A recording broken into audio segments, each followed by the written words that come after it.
شرائط اگر کسی شخص میں پائی جائیں تو اس پر حج فرض ہو جاتا ہے۔ نمبر ایک وہ مسلمان ہو، نمبر دو بالغ ہو۔ نابالغ پر حج فرض نہیں ہوتا۔ بالغ سے مراد لڑکے میں 12 سال سے 15 سال کے درمیان جب کبھی آثار بلوغت نمایاں ہو جائیں تو اسے بالغ کہا جاتا ہے، اور اگر اس کو ایسی کوئی علامت ظاہر نہیں ہوئی تو 15 سال کے بعد تو ضرور اس کو بالغ کہہ دیا جائے گا۔ اور لڑکیوں میں جو عمر 9 سے 15 سال کے درمیان ہے، آثار بلوغت کے ظہور کے بعد انہیں بالغ قرار دیا جائے گا، ورنہ اگر کوئی علامت ظاہر نہیں ہوئی تو 15 سال کے بعد بچی بھی بالغ ہو جاتی ہے۔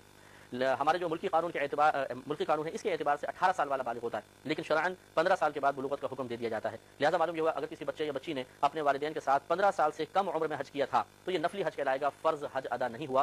بلوغت کے بعد اگر بقیہ شرائط ان میں پائی گئیں تو ان کے اوپر فرض حج کی ادائیگی لازم ہوگی۔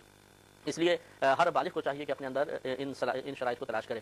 تو پہلا مسلمان ہونا، دوسرا بالغ ہونا، تیسرا عاقل ہونا، یعنی پاگل اور مجنون پر حج فرض نہیں قرار دیا گیا، صاحب عقل ہونا چاہیے۔ نمبر 4 تندرست ہونا۔ تندرست کا مطلب یہ ہے کہ ایسی کوئی بیماری اسے نہ ہو کہ جس کی بنا پر اس کے لیے حج کا سفر اختیار کرنا انتہائی دشوار ہو۔ اسی طریقے سے اتنا بوڑھا کہ وہ خود سواری پر نہ بیٹھ سکے اور دو چار آدمی پکڑ کے سہارا دے کے اس بیچارے کو چلاتے ہیں، اس پر بھی حج فرض نہیں ہوتا۔ اسی طریقے سے اگر کوئی اپاہج ہے، فالج زدہ ہے، اس کی ٹانگیں کام نہیں کرتی ہیں، اس پر بھی حج فرض نہیں۔ یوں ہی نابینا شخص پر بھی حج فرض نہیں۔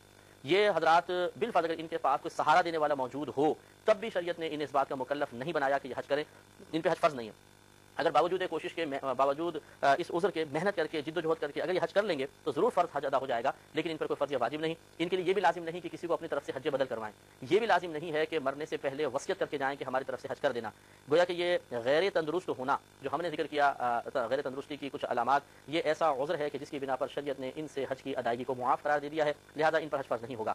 چنانچہ نمبر 1 مسلمان ہونا، نمبر 2 بالغ ہونا، نمبر 3 عاقل ہونا، نمبر 4 تندرست ہونا۔ پانچویں شرط یہ ہوتی ہے کہ انسان زاد راہ کا مالک ہو، یعنی اس کے پاس اتنا مال ہو کہ وہ یہاں سے مکہ المکرمہ، مدینہ منورہ بھی ضروری نہیں ہے، مکہ المکرمہ تک کے اس کے پاس اخراجات موجود ہوں، کیونکہ حج کا تعلق مکہ المکرمہ سے ہے، مدینہ منورہ سے نہیں ہے۔ لہذا اگر وہ سفر حج اس کے پاس موجود ہے اور اتنا پیسہ مزید اضافی موجود ہے کہ اپنے گھر والوں کا نان نفقہ وہ اپنی غیر موجودگی میں دے کے جا سکتا ہے، تو گویا کہ ایک مزید حج کی شرط پوری ہو گئی۔ اس پہ غور کلام ہم جاری رکھیں گے انشاءاللہ۔